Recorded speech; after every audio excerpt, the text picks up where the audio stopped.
Now to news. Sarah, you actually shared this article with me this week. I did. Yeah. So in my inbox, there was an email from Food Business News, and it happens to feature a founder and a brand that I know through Instagram. They sell their products in local Erewhons here in LA, and in many other stores as well. I know that they're a good friend of an industry friend of ours, and I thought, well, how cool to see their name in my inbox, and even more so the topic of the article. So it's titled Lexington Bakes Taking Transparency to Next Level. And as I mentioned, it's featured in Food Business News. And I'm sure we'll have a link to it in the show notes, right, Chels? Yeah, of course. So the founder of Lexington Bakes is named Lex Evans.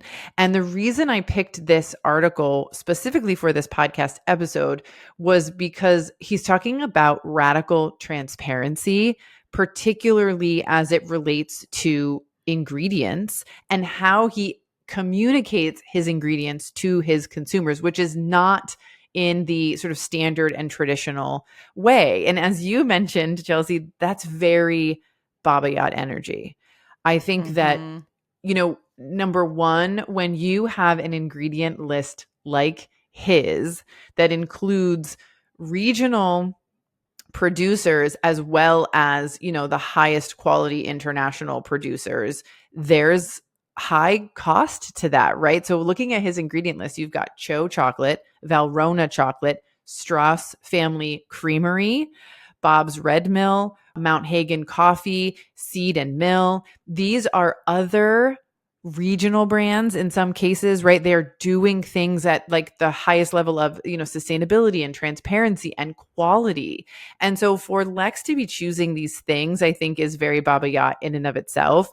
But then the article goes on to talk about how he communicates his ingredients to his Yeah. consumer on the packaging, and also how he evolves the ingredients, as needed or as desired or as able, based on where he is in the life of his business and sort of what the finances allow for. Yeah, I loved the idea of having those suppliers right on the package for Mm-hmm. everyone to see. Like, not just what are the ingredients, but where are they coming from? I thought that was Yeah. so cool. And as you just mentioned, right, between, how he is sourcing them around the supply chain, around what the Mm-hmm. consumers want, around the cost. I thought there was a lot there that we've heard before, we've talked about before here on the show. One thing that came to mind was your conversation with Jason from Dale Water, Mm-hmm. right? Talking Yeah. about how he had a plan to really impact his margin like long Yeah. term and at each stage of the business. And I hear that, sorry, read, I guess, that same thing here Yeah. in what Lex is saying, right?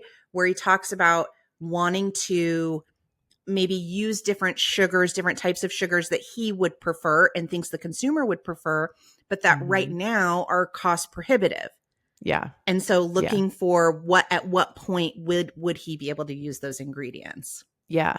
I think it's awesome that the company's products contain over 99% organic ingredients and more than 30% fair trade ingredients. It's a commitment, right up front. But I think like as I want to read into this a little bit and sort of put this in context in a different way for the founders that are listening, because oftentimes we're talking about ingredients here, but sometimes we talk about packaging as well. And that's something that came from Jason's episode too, right?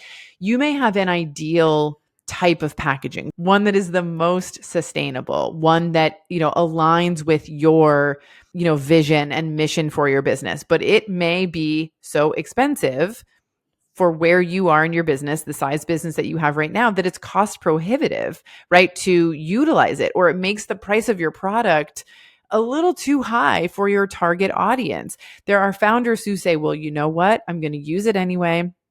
And I will, price my product so people can buy it now. And then I'll save money or my margin will increase when I scale. And we've talked about it an Mm-hmm. endless number of times, how dangerous that can be, right?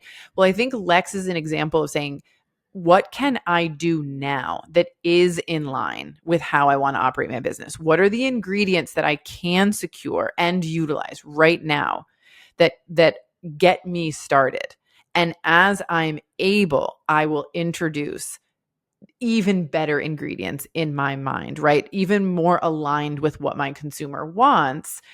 And I think the interesting thing here is that he's actively communicating this to his audience regularly. So his Yeah. audience knows that this is not the be all end all version of what he's making. It's really good right now. And not only what the ingredients are and that they're organic, but as you said, where they are coming from.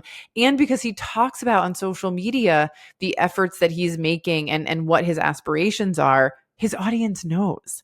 And I Yeah. think that has to be creating a level of relationship that not many brands have with their consumers. Yeah, I mean, he says it perfectly in the article, right? He's quoted as saying, I spent a lot of time crafting our brand story and why we source and how we source. I Mm-hmm. try to define everything as best I can so that there's no abstract meaning that is intended to deceive or confuse consumers. Yeah. Our whole brand is about honesty and transparency. I love that so much. I mean, yeah, nothing says Baba Yacht like a sentence like that, right? Yeah.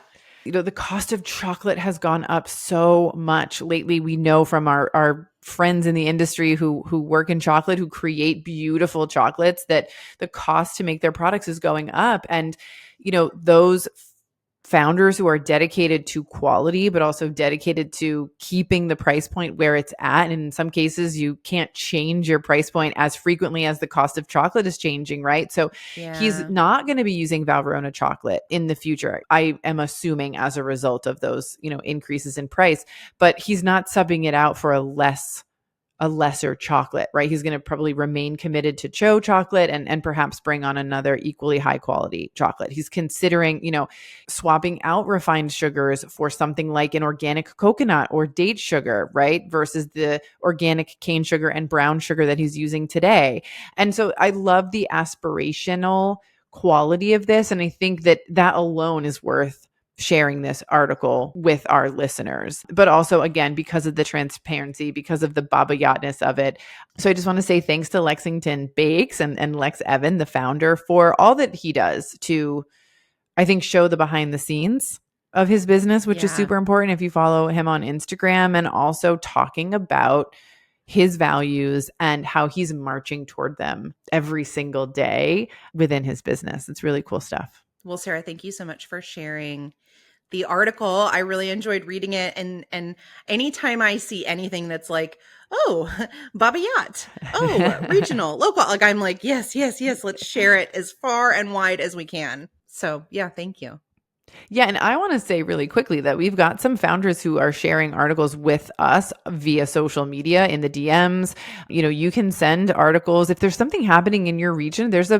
Sometimes we get recommendations for founders that Yeah. folks think we should have on the show. Like those are always welcome. So please do not hesitate to, share something with us. With my head down in Excel spreadsheets many days of the week on the consulting side of the business, like it's amazing to get an article delivered to my inbox that comes from someone in our community, and just brings it front and center. So love that.